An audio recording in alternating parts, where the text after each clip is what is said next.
आलिया हमजा साहिबा ने एक बयान दिया है और ये बयान है पाकिस्तानी एस्टेब्लिशमेंट के लिए। उन्होंने कहा अभी भी फैसला कर लें, भारत से लड़ना है या हमारे खिलाफ ही आपने नबर्द आजमा रहना है, पीटीआई से लड़ना है या भारत से लड़ना है, फैसला करें आप। याद रखिएगा, हमारे लिए कल भी पाकिस्तान मुकद्दम था, आज भी पाकिस्तान मुकद्दम है। जान लें, जंग फौज नहीं पूरी कौम लड़ती है और पूरी कौम को यकजा करने वाला जेल में बैठा है। इमरान खान के पास ये कैपेसिटी तो है, ये तो सब मानते हैं, अपोजिशन भी मानती है, हुकूमत भी मानती है, मीडिया भी मानता है, आलमी और पाकिस्तान के अंदर रहने वाले तमाम एनालिस्ट वो सब मानते हैं कि इमरान खान के पास ये काबिलियत है, ये सलाहियत है कि वो पाकिस्तानी कौम को इकट्ठा कर सकता है, क्योंकि इस वक्त वो पाकिस्तान का सबसे मकबूल रहनुमा है। नाज़रीन, ISPR का जो YouTube चैनल है वो मैं देख रहा था, उसकी जो वीडियो है वो 1 दिन से ज़्यादा हो गया है, लेकिन अभी तक उसके व्यूज़ 60,000 65,000 के करीब है।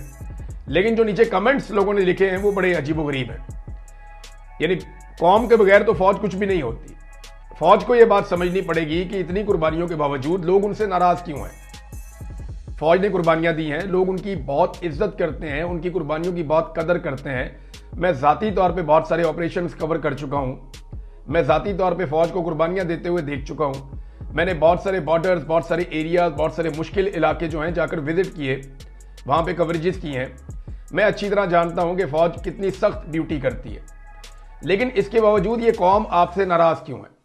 ये कौम आपसे नाराज़ है इसलिए कि आपकी जो सरबराह है या फौज की जो मिलिट्री एस्टेब्लिशमेंट है वो जो फैसले कर रही है वो अवामी फैसलों में मुदाखलत कर रही है, वो अवामी मंशा के खिलाफ फैसले कर रहे हैं, वो अपने हुदूद से तजावुज़ कर रहे हैं, वो आईने पाकिस्तान को तोड़ रहे हैं, ना वक्त पे इलेक्शन करवाते हैं और इलेक्शन में धांधली करवाते हैं, जाली फार्म 47 के ऊपर लाकर हुकूमत बनाते हैं, एजेंसियां लोगों को जबरी तौर पे लापता कर रही हैं। अब क्योंकि अवेयरनेस इतनी फैल गई है, मुल्क का सबसे जो मकबूल लीडर है उसको जेल के अंदर बंद रखा हुआ है, उसके और उसकी बीवी के ऊपर भोंडे तरीन मुकदमात बना दी, और ये सारा कुछ मिलिट्री एस्टेब्लिशमेंट ने किया है। तो ये जो जुल्म और बर्बरियत हुई है, इंसानी हकूक की पामालियां हुई हैं, इसकी वजह से पाकिस्तानी अवाम, पाकिस्तानी मिलिट्री एस्टेब्लिशमेंट की पॉलिसीज की वजह से इदारे से दूर हो गई, फौज से दूर हो गई और फासले बहुत बढ़ गए हैं, वो नजर आ रहे हैं। अगर आप कमेंट्स पढ़ें, बल्कि मैं मशवरा दूंगा ISPR में जो हमारे दोस्त काम करते हैं कि वो नीचे कमेंट्स पढ़ें, लोग क्या कह रहे हैं। लोग कह रहे हैं जी नगमों से लड़ाइयाँ नहीं लड़ी जाती, बहुत सारी फौजें दुनिया में हैं जो नगमे नहीं बनाती, जो ड्रामे और फिल्में नहीं बनाती, इसके बावजूद उन्होंने बड़ी फतूहात की हैं, बड़ी कुर्बानियाँ दी हैं, बड़ी उन्होंने लड़ाइयाँ लड़ी हैं। तो आप ये नगमे क्यों बनाते हैं, ड्रामे और फिल्में क्यों प्रोड्यूस करते हैं? क्या ये आपका काम है? लोग बार बार अब ये चीज़ें पूछ रहे हैं। माजी में कभी लोगों ने ये बातें पूछी नहीं थी। लोग पाकिस्तान की जो माशिरत उलूम की किताब है उसके ऊपर भी सवाल उठा रहे हैं। तो ये अब सूरत हाल तो ये आलिया हमजा ठीक कह रही है कि इमरान खान साहब से माफ़ी मांगे और उन्हें मौका दें पाकिस्तान की खातिर, ताकि वो पाकिस्तानियों को भी इकट्ठा करें और आलमी सतह पे भी पाकिस्तान का मुकदमा लड़ें, क्योंकि अभी तक कोई भी आलमी सतह पे पाकिस्तान का मुकदमा नहीं लड़ सका। इसहाक डार साहब अपना मुकदमा नहीं लड़ सके आज तक, वो क्या लड़ेंगे? ख्वाजा आसिफ जो अपनी सीट का दिफा नहीं कर पा रहे 2013 से लेके आज तक 12 साल हो गए हैं, वो पाकिस्तान का दिफा क्या करेंगे? तो ये मुमकिन नहीं है। सारी हारी हुई शक्लें लाकर आपने बिठा दी हैं और आप कह रहे हैं कि हम इंडिया से जीतेंगे बयानिए की लड़ाई। ऐसे नहीं जीतेंगे। ख्वाजा आसिफ ने तो इंडिया को वो हाफ वॉली दी है कि इंडियंस रोजाना उसके ऊपर छक्के मार रहे हैं। नाजरीन, एक और भारतीय जो इंतहा पसंद हैं उन्होंने हमला किया है पाकिस्तानी हाई कमीशन लंदन की इमारत के ऊपर मुबैना तौर पे, और ये डॉन अखबार ने इस खबर को छापा है कि पाकिस्तानी हाई कमीशन पर भारतीय इंतहा पसंदों का हमला, इमारत के शीशे तोड़ दिए।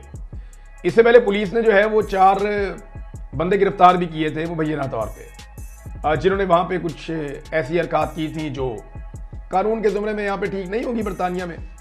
बहरहाल वहाँ पे कुछ लोग गिरफ्तार भी हुए थे, ये भी इतला आई थी।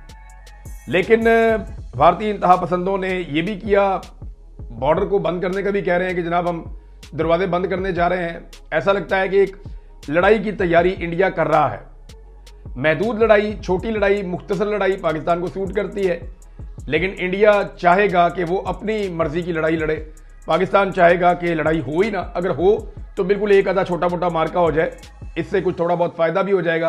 पाकिस्तानी फ़ौज और अवाम के दरमियान अगर कोई दूरियां हैं तो वो दूर करने की भी कोशिश की जाएगी, लेकिन ये तभी पता चलेगा कि उस वक्त ये दूरियां होती हैं, दूरियां नहीं होती, क्योंकि बहुत सारे पाकिस्तान के अंदर लोग जो हैं वो ये कह रहे हैं कि जनाब ये तो आपका असल काम है, इसके लिए हम इतना टैक्स, इतना पेट काट के देते हैं, तो जाए ना इंडिया के साथ लड़ें, हमें मकबूजा कश्मीर आज़ाद करवा के दें। लोग अब ये कह रहे हैं। लोगों का मुतालबा ये नहीं है कि जाके दिफा करो, लोग कह रहे हैं कि मकबूजा कश्मीर आज़ाद करवा के दें, जिस नारे को हमें बेचा गया 70 साल तक। हमें कहा गया कि हमारी फौज जाएगी, जाके मकबूजा कश्मीर को आज़ाद करवा देगी। अब पता चल रहा है कि जनाब मकबूजा कश्मीर के अंदर कोई छोटा मोटा इंसिडेंट होता है, हम सफाइयां देने बैठ जाते हैं कि जनाब ये हमने नहीं किया, ये हमने नहीं किया, जनाब ये किसी और ने किया होगा, ये आपने खुद किया होगा, प्लीज हमसे ना लड़े। ये क्या है? हमने तो मकबूजा कश्मीर को फौज ने कहा था कि हम आजाद करवा के पाकिस्तान के अंदर शामिल करके देंगे। कश्मीर बनेगा पाकिस्तान का नारा किसने दिया था? पाकिस्तान की फौज ने दिया था। और अब जो है वो हमारी पॉलिसी किसी और तरफ है, और इन्हीं पॉलिसीज की वजह से लोग नाराज हो रहे हैं। गिलगित बल्तिस्तान की खबर ले लीजिए नाज़रीन। गिलगित बल्तिस्तान में एक जरगा हुआ, बहुत बड़े पैमाने पे लोग इकट्ठे हुए। ये बहुत बड़े विजुअल्स हैं जो मैं देख रहा था थोड़ी देर पहले। रजी ताहिर साहब ने इनको ट्वीट किया, और ये गिलगित बल्तिस्तान से आए हैं। अब ये जो नौजवान वहां पे इकट्ठे हैं या गिलगित बल्तिस्तान के शहरी इकट्ठे हैं, वो दो चीजों के ऊपर उन्होंने शदीद नारेबाजी की। दो मुतालबात। एक, वो ये कहते हैं कि मादनियात के ऊपर कब्जा ना किया जाए, यानी वो कहते हैं हमारी मादनियात पे पाकिस्तानी एस्टेब्लिशमेंट कब्जा कर रही है। दूसरा, वो ये कहते हैं कि हमारी जमीनों पर कब्जा किया जा रहा है एस्टेब्लिशमेंट की जानिब से। वो आपने कुछ मनाजिर देखे भी होंगे कि वहां पे जमीनों की पैमाइशें हो रही हैं, और बावर्दी फौजी अफसरान भी वहां पे खड़े हैं, और वहां पे बताया जा रहा है कि जी कुछ सियाहत के मराकज़ बनाए जाएंगे, कुछ चीज़ें तैयार की जाएंगी, कुछ डेवलपमेंट लाई जाएगी वहां पे। लेकिन सवाल ये पैदा होता है कि ये वहां के मकामी लोगों को इसका हक मिलना चाहिए ना। गवर्नमेंट अगर पैसा खर्च करना चाहती है तो मकामी लोगों को लोन्स दे दे, वो वहां पे रिजॉर्ट्स बनाएं, होटल्स बनाएं, वो सैरगाहें बनाएं, वो वहां पे फैसिलिटेट करें। वो मकामी लोगों को अमीर होना चाहिए, मकामी लोगों को इसका इख्तियार मिलना चाहिए, ना कि जो इदारे जिनका काम दिफा का है वो जाके वहां पे सियाहत का काम करें। तो अब इसमें जो है वो गिलगित बल्तिस्तान का इलाका, ये शिगर है। शिगर बहुत खूबसूरत इलाका है, मैं यहाँ गया हूँ, ऐसे जन्नत की तरह है, बहुत ही खूबसूरत है। जो लोग वहाँ रहते हैं, मेरे बहुत सारे दोस्त भी हैं, तो उन्होंने मुझे अपने घर, अपना इलाका दिखाया था। तो शिगर के इलाके में अवामी इज्तिमा और जरगा हुआ, वहाँ पे मादनियात और ज़मीनों पर कब्जा नामंजूर के शदीद नारे लगाए लोगों ने। एक और डेवलपमेंट है नाज़रीन पाकिस्तान से, वो ये है कि 54 खवारिज को हलाक किया गया है। ये वज़ीर दाखिला ने अनाउंस किया। उन्होंने कहा कि सिक्योरिटी फोर्सेज ने 3 तरफ से घेरा डाल के ये पाकिस्तान में दाखिल होने की कोशिश कर रहे थे दहशतगर्द, और इन 54 दहशतगर्दों को हलाक किया गया है। और ये पहले से इत्तला मिल गई थी, और ये अफगानिस्तान की तरफ पाकिस्तान में दाखिल हो रहे थे, और इन्हें दाखिल करवाया जा रहा था। क्योंकि देखें, इंडिया पाकिस्तान के अंदर पाकिस्तान के बकौल मुदाखलत करता है, और वो कुछ लोगों को अफगानिस्तान से पाकिस्तान में दाखिल करता है। अब इस वक्त अफगानिस्तान की सूरत हाल बहुत इंपॉर्टेंट हो गई है।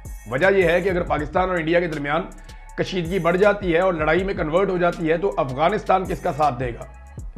इंडियंस की और अफगानियों की लगातार मुलाकातें हो रही हैं।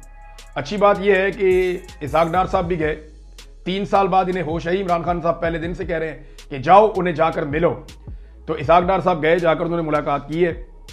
उम्मीद करते हैं कि जो अफगानिस्तान की गवर्नमेंट है वो आलाकार नहीं बनेगी, लेकिन वहाँ पे बहुत सारे ग्रुप्स हैं, बहुत सारे ऐसे ग्रुप्स हैं अफगानिस्तान में जो प्रॉब्लम क्रिएट कर सकते हैं पाकिस्तान के लिए।